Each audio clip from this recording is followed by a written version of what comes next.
And we're in a series which is, it's in a way, it's a guide how to become a Bodhisattva, or a being who is intent on enlightenment for all beings. And there's lots of different ways to train as a Bodhisattva. One of them is to bring to mind figures that embody enlightenment, Buddhas and Bodhisattvas that embody the qualities of enlightenment. And we've been looking at five particular Buddhas, the mandala of the 5 Buddhas, and we've been looking at Amitabha. Amitabha, the Buddha of the West, it's his image on the shrine behind me. Amitabha, who represents the time of the setting sun, so often associated with meditation, going into oneself, and also with metta as well, developing loving kindness. And another way that we've been approaching training ourselves to become a bodhisattva is by looking at the paramitas, and one of those is meditation. So we're really looking particularly at meditation, and today we've got 3 people who've agreed to give a short talk on some aspect of their own practice of meditation. So we're going to hear from Amoghavamsa and Emma, and then Cittamoksa. And meditation, of course, is very wide, because meditation is not just what we do on the cushion, it's how we live our lives as well, how we prepare our lives for meditation, and how meditation affects our life off the cushion as well. So we're developing more awareness and more kindness. So we're going to hear from people some aspects of their practice. So what I'm going to do is ask people to come up, and then we've got Janet on waving the peacock feather, which is very appropriate because it's Amitabha's symbol, and Amoghavamsa first. And then when Amoghavamsa's finished, Emma, if you come up, and then Cittamoksa. So maybe we should start with a round of applause, actually.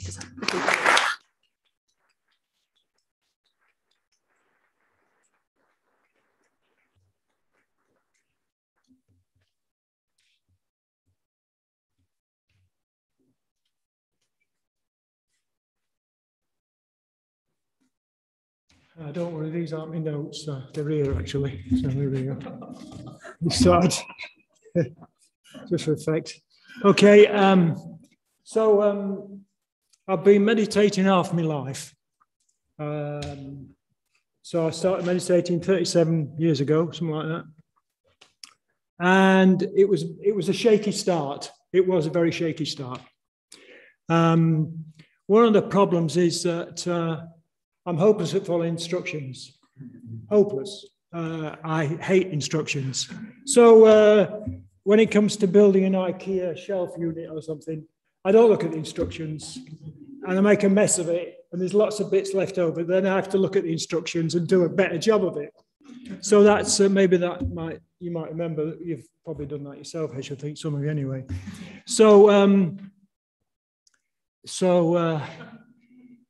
Being taught to meditate was a challenge. I found it a real challenge, because I really thought, well, it must be all about the last stage. So I just do the last stage, whatever that is. You don't need to do the other stages. I just go for the last stage. That's the answer. And of course, it didn't really work, But anyway, there you go. So I decided I'd try an experiment. I'd do it properly. For 5 minutes a day. I could do 5 minutes. And I thought, what I'll do is I'll do it for a month, and I won't take any intoxicants for a month. I'm not going to give you details of what they were, but and I couldn't do Sundays. I just couldn't do Sundays because I used to go to church twice a day in Sunday school on Sundays. So Sundays were just hell. So I nothing spiritual, nothing religious. I just had to play on Sundays, when I got the freedom. So I did that for a month, and then I asked my friends whether they noticed any difference after a month of doing that. I mean, 5 minutes a day, we're talking big stuff, here, and I got some really interesting feedback. The best feedback was a friend. She said, "Oh, yes," she said, "I'm not frightened of you anymore." So that was really useful. That was a really useful diagnosis, because I thought I was just interested, maybe a bit chaotic and all that, but I didn't want to frighten people. And I thought, well, I better stick with this meditation then, eh?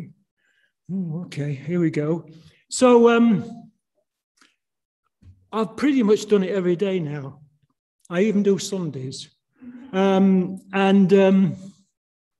It's just part of my life, part of my routine. You know, I mean, like you wash, you know, and you clean your teeth and you eat your dinner and you meditate. I mean, it's basically, that's what I do. It's the deal. And I can suggest if your meditation practice is a bit tropical, shall we say, you could just try that. Just try a little bit every day and ask your friends and see what happens. It might have the same effect. You might end up with all these white things and have a funny name. You never know. Anything could happen. So regular practice. Well, it's not been easy because, frankly, I'm not particularly embodied, if that makes any sense. Probably does to those who are embodied. Through meditation, I've started to reclaim my body. Watch this space, eh? And I can actually relax it and I can sort of heal it. And I can stop myself cranking on my jaw like this. I can stop myself having my shoulders around my ears. I can stop myself sticking my chin out like this, you know. It's really changed a lot, you know. And if you can change your body and your posture, all sorts of things come from that. So I'm embodied. And I think you should try being embodied. I think that's really important if you're going to meditate, wherever it looks like. And now, I mean, I just have the most wonderful meditations. It's just weird, really. And just doing a bit of this and a bit of that and a bit of the other, whatever the other is, you know, that's what I know. I mean, I just get loads of rapture and stuff. I mean, it's just, it's a bit amazing, really. Anyway, the other thing is, I found I had to lower my standards. It was either marvelous or rubbish. And it usually was rubbish. So doesn't really encourage you to meditate if you're always putting a cross after each meditation rather than tick. Well, you don't have to do any of that. Don't bother with that. Don't score it out of 10. Anytime you're on the cushion and you're having a go, well, maybe 10 out of 10, maybe if you're going to score it. So lower your standards. Forget about targets, goals, results, outcomes. Good enough is good enough. All right? Good enough is good enough. So, and you're going to get distracted. I had a really interesting morning with Savannah Garver. We went shopping. Really, I mean, it's fascinating. Shopping, I love shopping. And he gave us this analogy about shopping and meditation. Is that right? I think he did, yes. And because it's like every morning, you go shopping every morning, like meditation, and you don't know what you're going to get, really. And it's the same in the supermarket.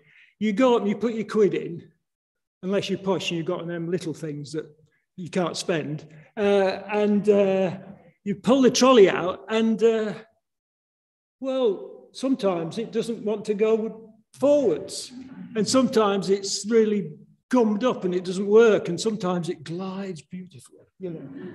So in a way, every time you're shopping, you need to vary your approach, don't you? If you've got one of these duff trolleys, you can't just, you know, I mean, it's not going to happen, is it? What you have to do is drag it behind you. That's the best thing. That always works. So, okay, vary your approach. Oh God, I've got loads here. What should I do? I'll stop. 2 minutes, okay. Okay.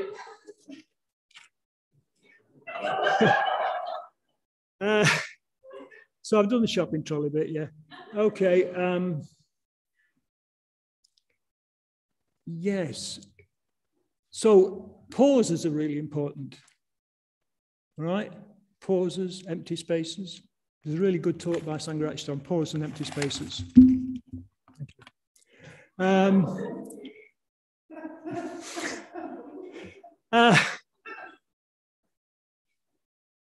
When you pause, you're going to give attention to all the things you normally don't give attention to. because most of the time we're hamsters in a wheel. And life just, that's what we do. We're just going on and on. But if you can somehow create pauses in your life, and the things I've done, certainly during this lockdown, is I've not bothered with any news at all. And I've not bothered with social media because I don't know how it does. I don't know how to do it anyway. And in a way, what you can do is, instead of getting curious about what's going on over there or over there, which you cannot actually affect, to be honest. Hardly. Maybe you can. I don't know. I can't anyway. But what I can affect is what's going on in here and what's going on in here. And maybe you could consider just focusing on what's going on here rather than what's going out there. Okay? So probably I really ought to finish now. But yes. So basically, if you stick at it, and it doesn't have to be enormous, if you just do a little bit every day, and you just keep plodding away and keep sticking at it, things will change, and quite dramatically. So thanks very much.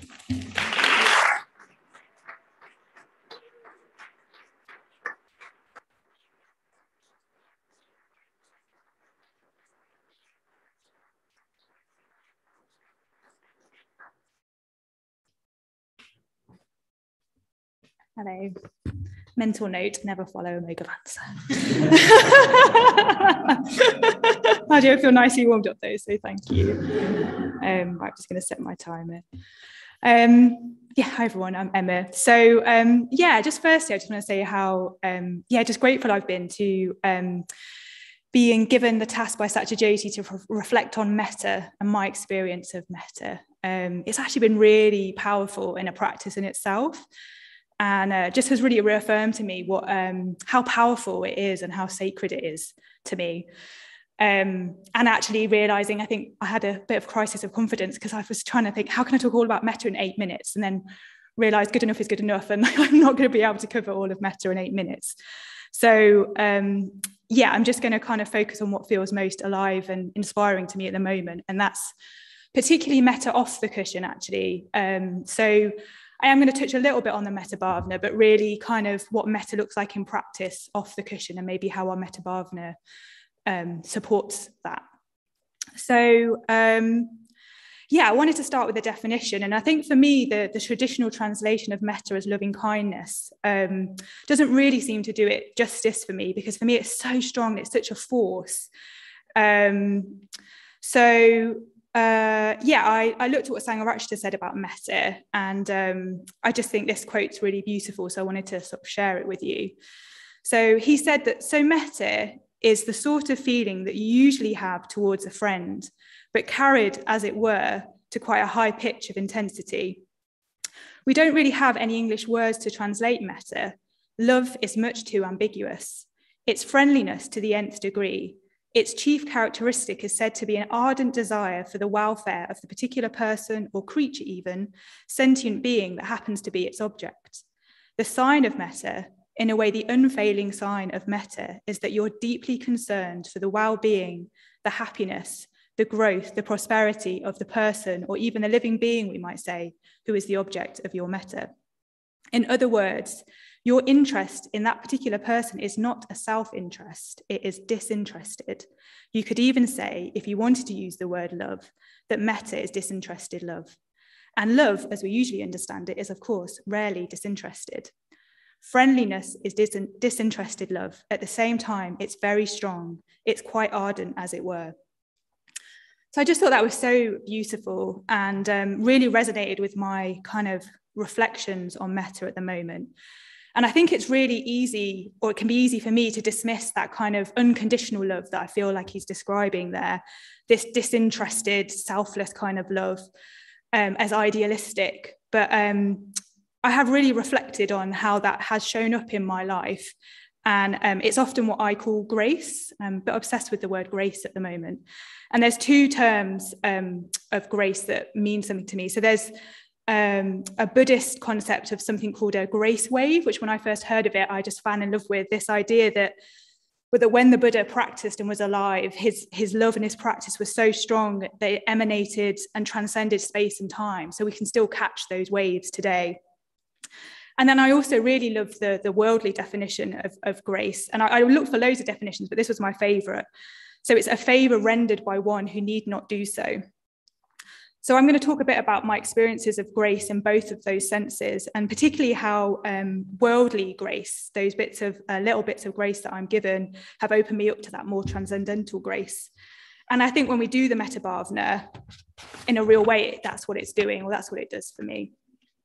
And I think I'm just going to check my time because I've got so much to say. Okay, I've got 6 minutes left.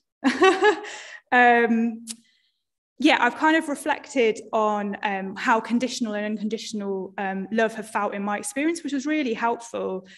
And I just definitely feel that conditional love, the more traditional love that we might think about, has often been very much experienced based on how somebody made me feel, or how somebody else, or how I made somebody else feel. So somebody made me feel pretty or good or happy, or I met the expectations of somebody else. And it was always conditional on me being or them being a certain way.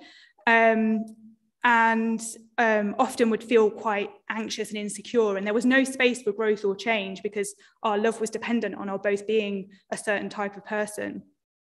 And my experiences of the opposite, this thing closer to metta, selfless, unconditional love, has felt expansive and safe and unconditional and supporting of growth.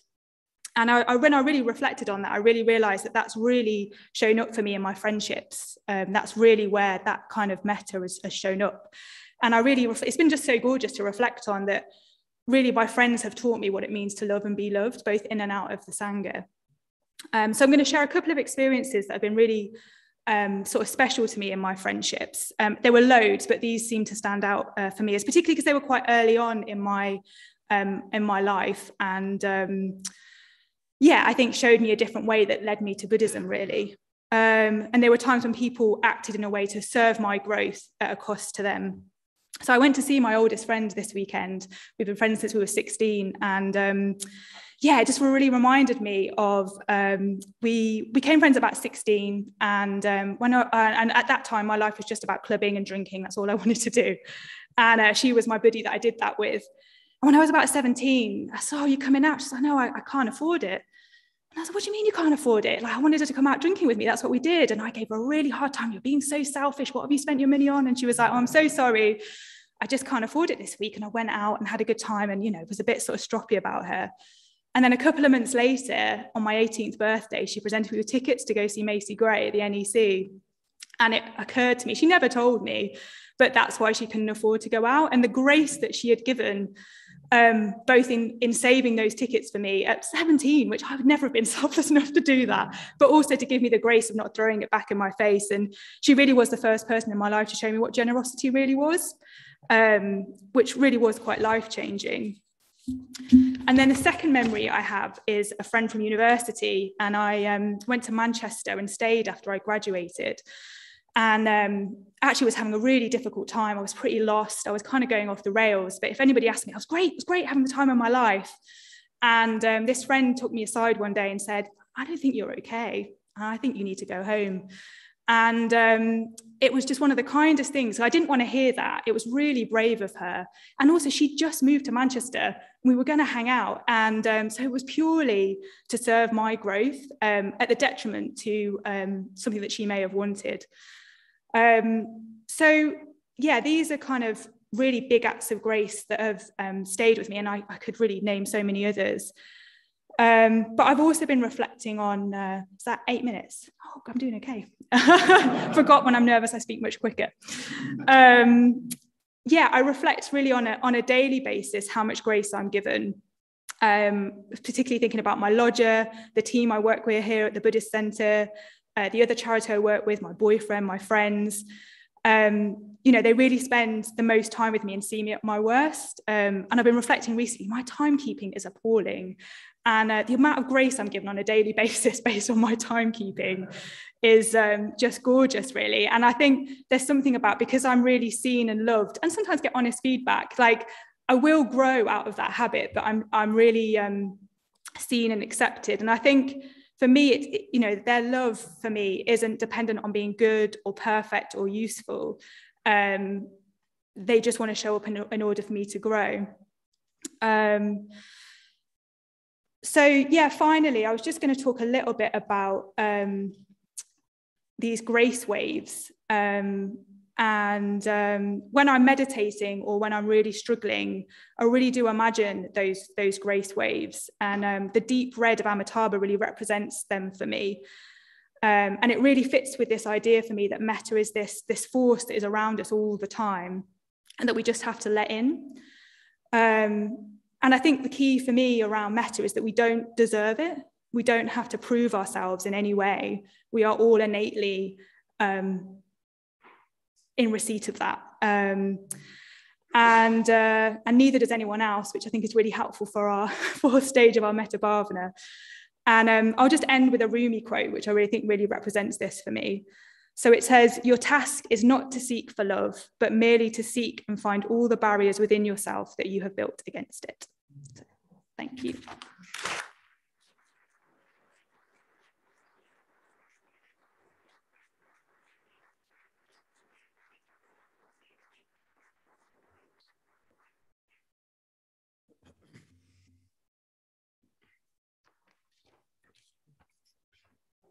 Hello, everybody. I'm Cittamoksa.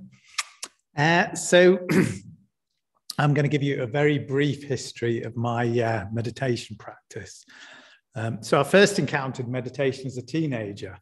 My dad used to meditate, and I can remember my mum telling us to be quiet when he was meditating. Not surprisingly, as a teenager, I was more interested in heavy metal than meditation, so nothing happened at that stage. I came back to meditation in about my mid-20s, and I tried transcendental meditation. And I lasted about 6 months that time, so I was getting better. And then I came, about the age of 30, I came to the Sheffield Buddhist Centre, and I learned the mindfulness of breathing and the metta bhavana. And I didn't engage with the Sangha. I had a very full life. A lot was going on, work-wise, climbing. But I took away those practices. And so for the next 5 years, I'd get up early, which was quite a challenge for me. I'd get up early and I'd sit for 20 minutes on my cushion and I'd try and meditate. So mainly I daydreamed, that's my recollection, or I was planning what was going to happen at work, what work I had to do, planning what was going to happen at climbing. But I stuck it out. I kept doing it for 5 years, so I'm sure I got some benefit from it. It kept me practicing. So I think a sort of a lesson from that is just a little bit of time of stillness, just trying to meditate can go a long way. And it certainly did for me. And I'm still here 25 years later. Is it 25 years? Something like that, yes. So in my mid-30s, so about 5 years later, after a period of traveling, I came back to the Sheffield Buddhist Centre. And I did actually sort of engage in the Sangha. I became a mitra and I started to kind of meditate a bit more intensely. I went on some Sangha retreats, I went on some other retreats, and meditation was really difficult for me. I was often in discomfort, my mind was all over the place, but I really enjoyed being around the Sangha. And then at some point, a friend of mine suggested that I went to Vajraloka and went on a meditation retreat. It's my friend Jaya Gupta, who some of you'll know.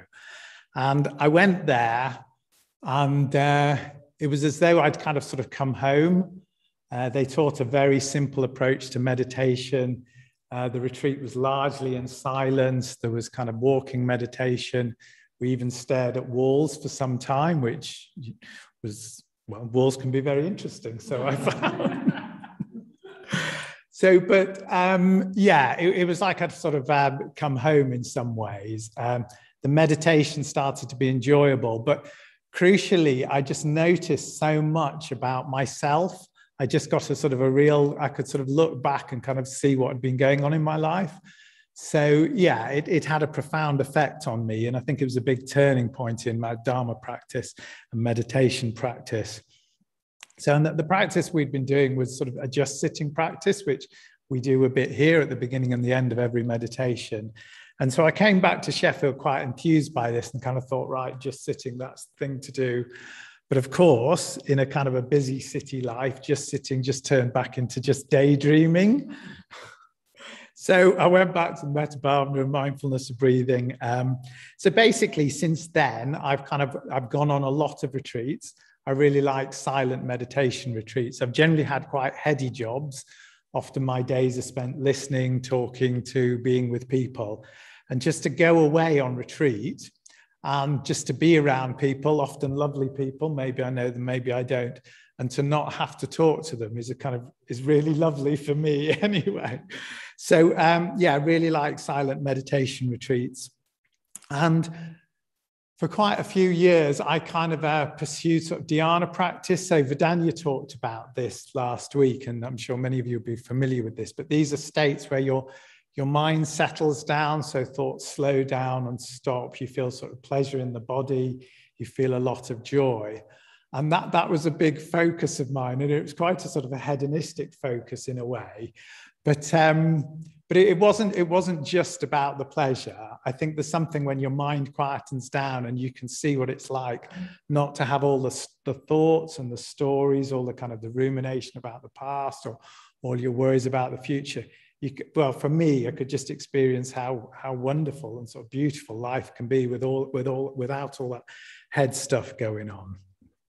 So yeah, for the last however long it is, 15, 20 years, I've been doing lots of retreats. I used to go on climbing holidays, used to go to some really exotic, adventurous parts of the world and do adventurous things. And now I go to Wales or Norfolk or Scotland or the West Country, and I just sit on my bum for long periods of time.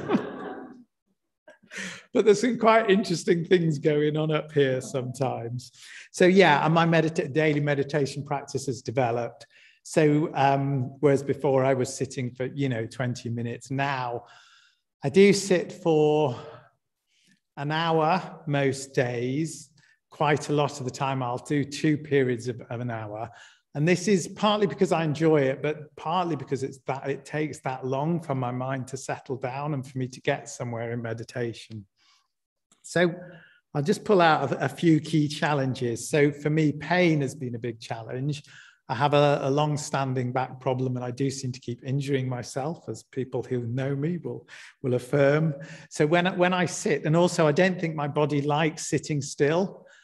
So when I sit, although it's good for my mind, my body often sort of struggles a bit, and that affects my mind. So I work with that by keeping active, but also doing quite a lot of stretching. Also, like a lot of people, I have a very busy mind. So I try and kind of limit input, but my mind is very busy. I'm lucky and that they are largely pleasant thoughts. So I might be thinking, well, what I've discovered, I spend a lot of time thinking about what I'm going to eat. I'm not quite sure why that is. Could be worse, but I'm quite lucky. I know some people have quite a lot of negative or painful thoughts and feelings come up, and generally they are pleasant for me, so that's nice. But one of my objectives in life and in meditation is to help my mind quieten down. So, and the other main challenge I experience is tiredness. I think a lot of us get very tired. We have sort of busy lives. So it's not unusual for me to fall asleep in meditation. So generally I will meditate first thing in the morning and I will have a coffee, and that helps. But often if I am meditating kind of in a group situation or on retreat, it's particularly in the afternoon, it's almost guaranteed if I do the 4:30 meditation, I will fall asleep. But fortunately, I don't snore, not when I'm meditating anyway, and I don't fall over, so falling asleep's okay. So some of the key lessons, just to sort of round off, so things which have been really helpful for me are talking about my meditation practice with other people. I'm very lucky that some of my friends are very experienced meditation teachers, and I get a lot of sort of inspiration from them, and it's a real sort of opportunity to kind of reflect. So talking about my practice is really important, but also listening to other people, listening to perhaps less experienced meditators talking about their practice or other friends. Another thing which has been really helpful is sort of being creative and flexible and experimenting. So what I find is I change what I'm doing every 3 months or so. It could be going back to stuff I did years ago. It could be introducing something new. Very often it's influenced by perhaps something that I've been learning on retreat, or possibly an aspect that I've sort of been studying and reflecting on that. But being willing to change and introduce different things is kind of sort of a, yeah, it's been really important. Otherwise, I would just get bored and I would just switch off. Another thing is kind of something that somebody said to me, well, one of my meditation teachers said to me on retreat, was the importance of Shraddha, or confidence. So that just having confidence that, you know, sitting down, a bit like Amoghavamsa says, just sitting on the cushion and making space is going to yield some benefit, even if it feels, even if it doesn't feel sort of very comfortable, or that you don't feel that you're getting anywhere. So just to sum up, so meditation for me is hard work, definitely, but it is very enjoyable, largely. It's definitely a long-term project. I've not been meditating as long as Amoghavamsa, but it has been 25 years now, and I still feel I've got an awful long way to go. But I do really enjoy the benefits of sort of being calmer, being more creative, being able to stay in the gap and be less reactive. I'm happier and more content, and hopefully I have a more positive impact on the people around me. Thank you.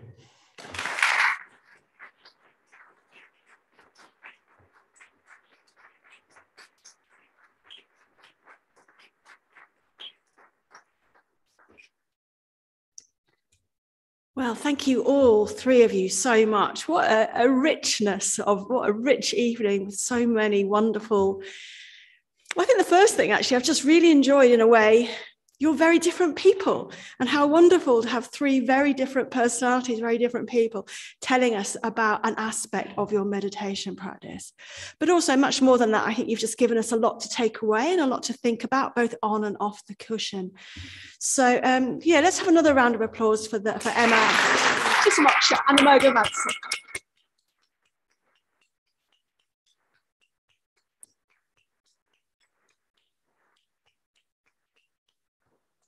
Okay, so we're going to go into